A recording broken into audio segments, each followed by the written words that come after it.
तो good morning dear student. आज के इस वीडियो लेक्चर में हम डिस्कस करेंगे बेसिक कंसेप्ट ऑफ इम्यूनिटी। तो सबसे पहले हम इस वर्ड के बारे में डिस्कस करेंगे कि इम्यूनिटी क्या होती है। तो इम्यूनिटी को अगर हम देखा जाए तो it is the state of protection, state of protection, state of protection from foreign invaders. So foreign invaders में क्या क्या आता है? तो फॉरेन इन्वेडर्स में हम यूजुअली डिस्कस करते हैं कि जो माइक्रो ऑर्गेनिजम्स है, जैसे कि बैक्टीरिया हुआ, फिर वायरसेस हुए, या फिर कुछ प्रोटोजोन्स हुए जिसमें प्लाज्मोडियम वगैरह, या फिर जो भी फॉरेन ऑर्गेनिजम्स है जो हमारे बॉडी को इन्फेक्ट कर सकते हैं या हमारे बॉडी को नुकसान पहुंचा सकते हैं, तो इन फॉरेन ऑर्गेनिजम्स के अगेंस्ट में जो हमारी एक खुद की एक डिफेंस मैकेनिज्म होती है या हमारी जो स्टेट ऑफ डिफेंस होती है, तो उसको हम कहते हैं इम्यूनिटी। उसको क्या कहेंगे हम? इम्यूनिटी। मराठी में अगर हम डिस्कस करना चाहेंगे तो जिसको हम क्या कहते हैं? रोग प्रतिकारक शक्ति। ठीक है। तो अब इम्यून सिस्टम किसको कहेंगे?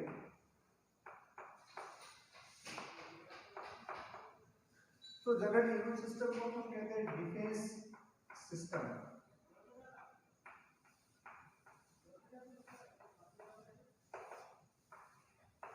हर एक लिविंग ऑर्गेनिजम्स का एक खुद का उसका एक रेजिस्टेंस पावर होता है किसी भी फॉरेन इन्वेडर्स के अगेंस्ट में फाइट करने के लिए। तो वो जो कंप्लीट एक ऑर्गेनाइजेशन होती है जिसमें कुछ सेल्स आते हैं, कुछ प्रोटीन्स आते हैं, तो वो प्रोटीन्स क्या करते हैं? जो भी फॉरेन इन्वेडर्स हमारे बॉडी को नुकसान पहुंचाना चाहता है, तो उसके अगेंस्ट में वो फाइट करके उनको वो किल कर देता है या उनको डिस्ट्रॉय कर देता है या फिर उनको इनएक्टिव कर देता है। तो ऐसे एक ऑर्गेनाइजेशन को हम कहते हैं immune system.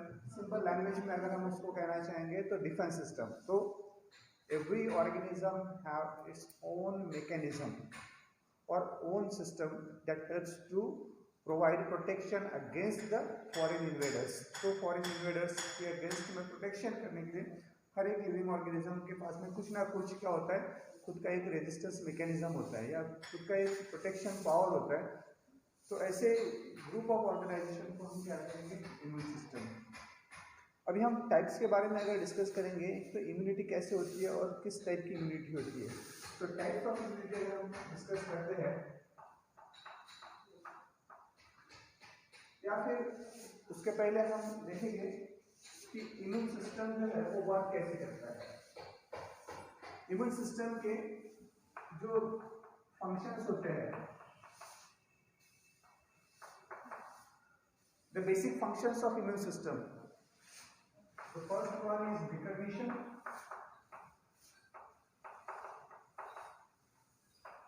second one is response, and third one is immune tolerance.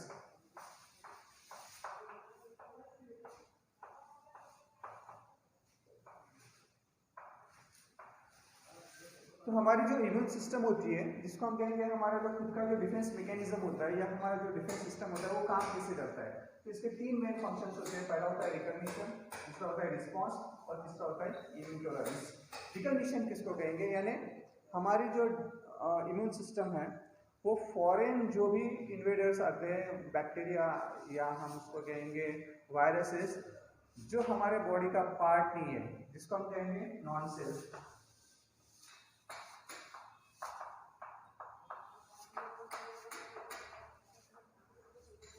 हमारी जो डिफेंस सिस्टम है पहले नॉन सेल कंपोनेंट को रिकॉग्नाइज करती है, आइडेंटिफाई करती है। रिकॉग्नाइज और आइडेंटिफाई।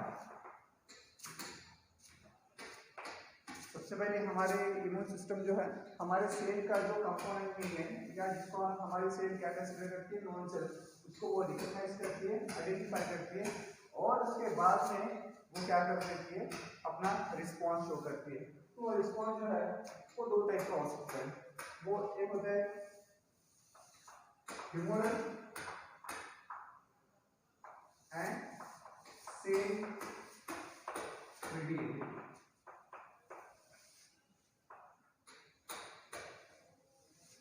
यानी जो नॉन सेल कंपोनेंट एक बार रिकॉग्नाइज कर लिया हमारे इम्यून सिस्टम के सेल्स ने, तो उसके बाद में क्या होता है कि हमारी इम्यून सिस्टम के जो भी कंपोनेंट्स है वो फाइट करना चालू कर देते हैं। तो वो जो फाइटिंग मैकेनिज्म होती है जिसको हम कहेंगे रिस्पॉन्स, तो वो रिस्पॉन्स जो है वो दो टाइप का होता है।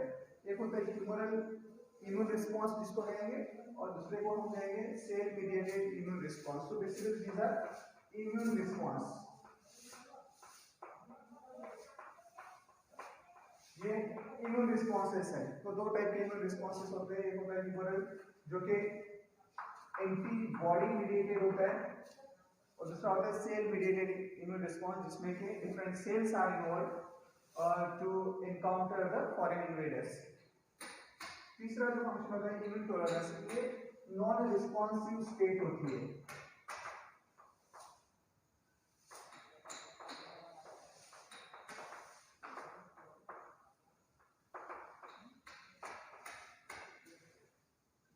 तो इम्यून टॉलरेंस यानी क्या होता है कि हमारी इम्यून सिस्टम जो है वो किसी भी प्रकार का कोई भी रिस्पॉन्स नहीं करती है। उस स्टेट को हम कहते हैं नॉन रिस्पॉन्सिव स्टेट। यानी फॉरेन इन्वेडर आया तो भी हमारी इम्यून सिस्टम क्या करेगी, उसको उसके साथ में फाइट नहीं करेगी। तो वो जो है हमारी इम्यून सिस्टम सप्रेस कंडीशन में रहेगी। तो उसको हम कहते हैं इम्यून टॉलरेंस। ठीक है, अब हम देखेंगे कि बेसिक जो टाइप्स है किसके इम्यूनिटी के, तो वो कौन से टाइप्स है।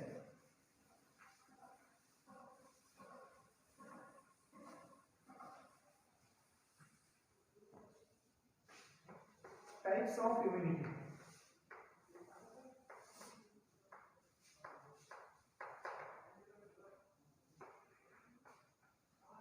तो इसको हम दो मेन हिस्सों में डिवाइड कर सकते हैं। पहला जो है इसको हम कहते हैं इनेट और inborn. The first type of immunity is called as innate immunity, or it is also called as inborn immunity. And the second type is called as adaptive, or it is also called as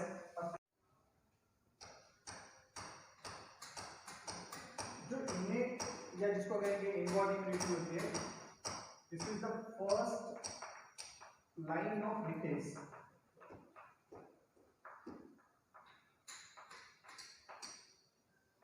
इसको हम कहते हैं first line of defence of an organism. किसी भी organism की जो first line of defence होती है उसको हम कहते हैं इनबॉर्न या इनेट इम्यूनिटी। तो ये जो है ये इम्यूनिटी कैसी होती है, नॉन स्पेसिफिक होती है। नॉन स्पेसिफिक मींस व्हाट, तो इस टाइप की इम्यूनिटी में जो होता है वो डिस्क्रिमिनेशन नहीं होता है। किसका डिस्क्रिमिनेशन नहीं होता है, तो चाहे वायरस इन्फेक्शन हो, चाहे वो बैक्टीरियल इन्फेक्शन हो, चाहे वो other mode of pathogen infection हो, तो इसमें जो है स्पेसिफिक रिस्पॉन्स नहीं होता है हर एक टाइप के पैथोजन के लिए। तो किसी भी टाइप के पैथोजन के लिए जो होता है वो सेम टाइप का इम्यून रिस्पॉन्स जो है या इम्यूनिटी जो है वो प्रोवाइड की जाती है ऑर्गेनिज्म द्वारा। तो उस टाइप की इम्यूनिटी को हम कहते हैं इनेट या इनबॉर्न इम्यूनिटी। तो ये बेसिकली कैसी होती है, नॉन स्पेसिफिक होती है। और जो भी कंपोनेंट्स होते हैं, components of this innate or inborn immunity are associated by birth।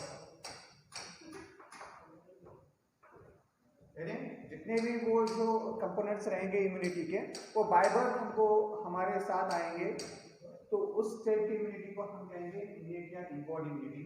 तो इसके कौन से कंपोनेंट्स हैं, तो basically these are the barriers. इसको हम कहते हैं बैरियर्स कहते हैं। इसके इस इनेट इम्यूनिटी के जो भी कंपोनेंट्स है इसको हम बैरियर्स कहते हैं। तो पहला जो बैरियर होता है उसको हम कहते हैं anatomical barrier.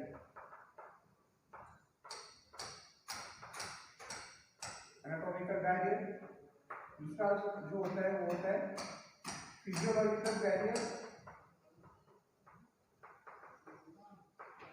Physiological barrier. Third होता है phagocytic barrier,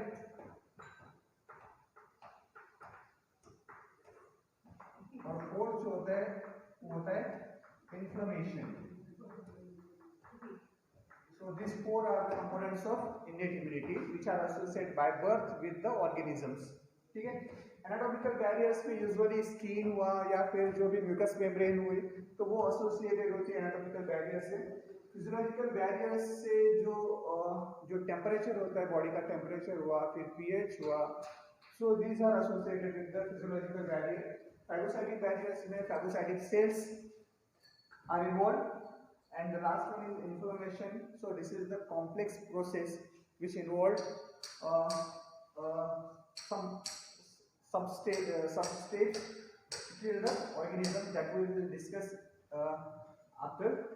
So inflammation, phagocytic barrier, physiological barrier, and the anatomical barrier. So these are the four basic components that are associated by birth with the organism, which are categorized into the innate or inborn immunity. Second, adaptive immunity जो होती है वो basically specific immunity होती है। So specific molecules और specific components are released to fight against the specific type of pathogen. Bacteria है तो उसके लिए स्पेसिफिक टाइप ऑफ रिस्पॉन्स है, वायरसेस है तो उसके लिए स्पेसिफिक टाइप ऑफ रिस्पॉन्स है, कोई दूसरा अदर पैथोजन हमारे बॉडी में इनकाउंटर करता है तो उसके लिए कुछ अलग मैकेनिज्म हमारी इम्यून सिस्टम प्रोवाइड करेगी। तो जो स्पेसिफिक टाइप ऑफ रिस्पॉन्स हमारे इम्यून सिस्टम द्वारा दिया जाता है तो उस इम्यूनिटी को हम कहते हैं एडाप्टिव या हम उसको कहेंगे एक्वायर्ड इम्यूनिटी। तो ये जो इम्यूनिटी है वो धीरे धीरे डेवलप होती है, डेवलप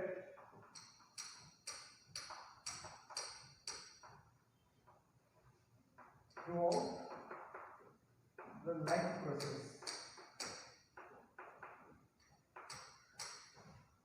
Needs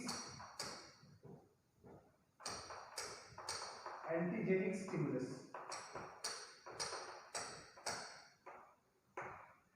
तो इनेट या इनबॉर्न इम्यूनिटी को डेवलप होने के लिए हमको किसी भी एंटीजेनिक स्टिमुलस की आवश्यकता नहीं होती है, तो ये बाय बर्थ ही डेवलप होती है कौन सी इम्यूनिटी, इनेट या इनबॉर्न इम्यूनिटी। लेकिन इसके अपोजिट में अगर हम एडाप्टिव या एक्वायर्ड इम्यूनिटी के बारे में अगर हम जानना चाहेंगे तो ये इम्यूनिटी कैसी होती है, स्पेसिफिक होती है। इसके बाद में ये धीरे धीरे डेवलप होती है, जैसे जैसे हमारी डेवलपमेंट होती है वैसे वैसे ही ये इम्यूनिटी डेवलप होती है, इसलिए इसको हम कहते हैं अडाप्टिव या acquired immunity.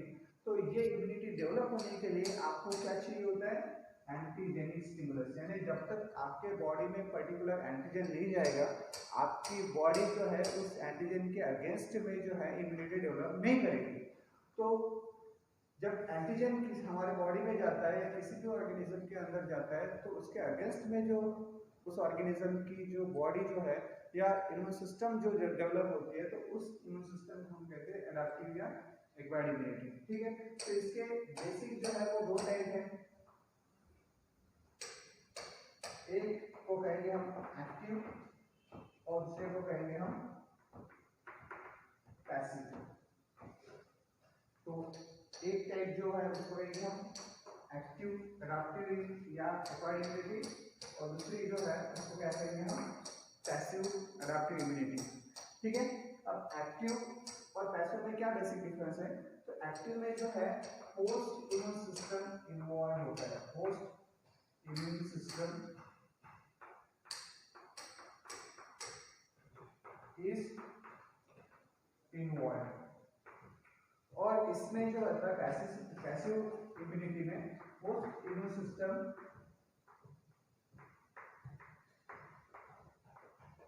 is not involved.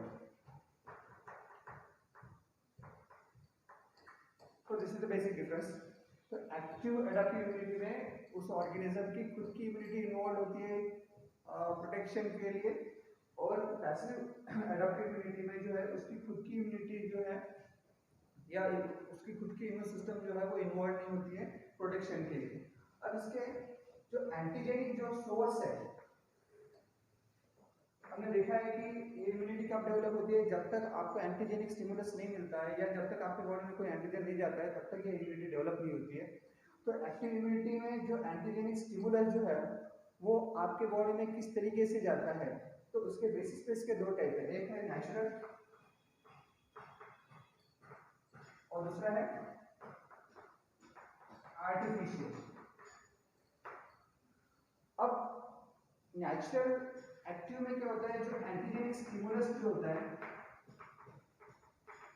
Antigenic stimulus is natural, यानी नेचुरल वे से जो होता है एंटीजन जो है आपकी बॉडी में चला जाता है। फॉर एग्जांपल आपने पानी पी लिया, पानी पीना तो नॉर्मल है, नेचुरल है, अगर पानी के साथ में अगर कोई एंटीजन या कोई पैथोजन आपकी बॉडी में चला जाता है और उसके अगेंस्ट में जो हमारी इम्यून सिस्टम डेवलप होती है, या फिर मॉस्किटो ने आपको काटा है तो मॉस्किटो क्या करेगा, प्लाज्मोडियम आपकी बॉडी में इंसर्ट करेगा और उस प्लाज्मोडियम के अगेंस्ट में जो कि कॉज करता है मलेरिया, तो उसके अगेंस्ट में जो आपकी इम्यून सिस्टम डेवलप होती है तो उसको कहते हैं हम नेचुरल एक्टिव अडैप्टिव इम्यूनिटी। तो एंटीजेनिक स्टिमुलस जो होता है वो नेचुरल वे से अगर आपके बॉडी में एंटर करता है तो उसको कहेंगे हम नेचुरल एक्टिव इम्यूनिटी।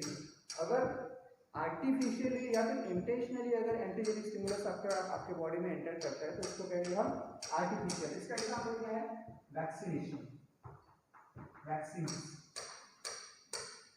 तो एंटीजेनिक स्टिमुलस कैसे होता है आर्टिफिशियल में, आर्टिफिशियल होता है, आर्टिफिशियल वे से होता है या फिर इंटेंशनल होता है। तो इसका एग्जांपल है वैक्सीन। तो वैक्सीन में क्या होता है कि वैक्सीन में हम जो माइक्रो ऑर्गेनिजम्स है या पैथोजन है, जैसे पोलियो वैक्सीन है तो उसमें पोलियो के वायरस रहेंगे, कोविड की वैक्सीन है तो कोरोना वायरस के कुछ पार्टिकल्स रहेंगे या उसका कुछ पार्ट रहेगा। तो वो क्या करते हैं, हम उस पैथोजन का कुछ हिस्सा जो है या कंप्लीट पैथोजन जो है हम इनएक्टिव करके हम किसी ऑर्गेनिज्म के बॉडी में हम क्या कर देते हैं, एंटर करवाते हैं। तो इस प्रोसेस को हम कहते हैं वैक्सीन। इस टेक्नोलॉजी को हम कहते हैं वैक्सीन या इस मैकेनिज्म को हम वैक्सीन कहते हैं। तो जब ये वैक्सीन दी जाती है तो उसमें जो इनएक्टिवेटेड जो पैथोजन होता है या जो एंटीजेनिक सब्सटेंस होता है तो वो क्या करता है कि हमारी इम्यूनिटी के डेवलप होने के लिए क्या कर देता है, हेल्प कर देता है। तो उस टाइप की इम्यूनिटी को हम कहते हैं आर्टिफिशियल एक्टिव इम्यूनिटी। आर्टिफिशियल में एंटीजेनिक स्टिमुलस होता है वो इंटेंशनली होता है या आर्टिफिशियल वे से होता है, ठीक है।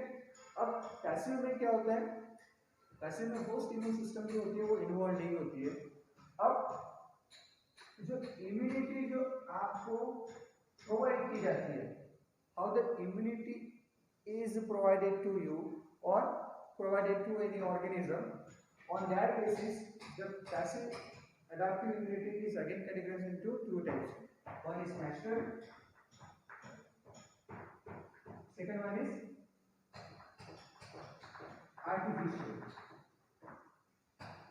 अब नेचुरल पैसिव अडैप्टिव इम्यूनिटी में एक एग्जांपल होता है कि नेचुरल अडैप्ट पैसिव इम्यूनिटी में इम्यूनिटी तो उसका इम्यून सिस्टम जो है वो इन्वॉल्व नहीं है, तो उसको इम्यूनिटी प्रोवाइड की जा रही है, लेकिन वो इम्यूनिटी जो होती है वो किसी और की होती है। वो इम्यूनिटी का हम क्या करते हैं, नेचुरली ट्रांसफर करते हैं किसी ऑर्गेनिज्म में, तो वो जो इम्यूनिटी मिलती है तो उसको हम कहते हैं नेचुरल पैसिव इम्यूनिटी, ठीक है। तो ऐसा एग्जाम्पल क्या है, तो जो बच्चे में जो इम्यूनिटी आती है वो मदर से आती है, तो वो नेचुरली आती है। फॉर एग्जाम्पल जो बच्चा दूध पीता है तो उसमें एंटीबॉडीज होती है IgG, तो ये जो एंटीबॉडीज होती है वो उस बच्चे को इम्यूनिटी प्रोवाइड कर देती है किसी भी जो भी फॉरेन पैथोजन होता है तो उसके अगेंस्ट में। तो इस टाइप की इम्यूनिटी को हम क्या कहते हैं, नेचुरल पैसिव इम्यूनिटी, ठीक है। तो मदर के मिल्क के थ्रू जो इम्यूनिटी बच्चे को आती है तो this is the example of natural passive immunity. तो जो मदर का जो फर्स्ट मिल्क होता है जिसको हम कहते हैं कोलोस्ट्रोम, तो कोलोस्ट्रोम में large amount of IgG antibodies होती है जो कि बच्चे में इम्यूनिटी प्रोवाइड करती है किसी भी पैथोजन के अगेंस्ट में।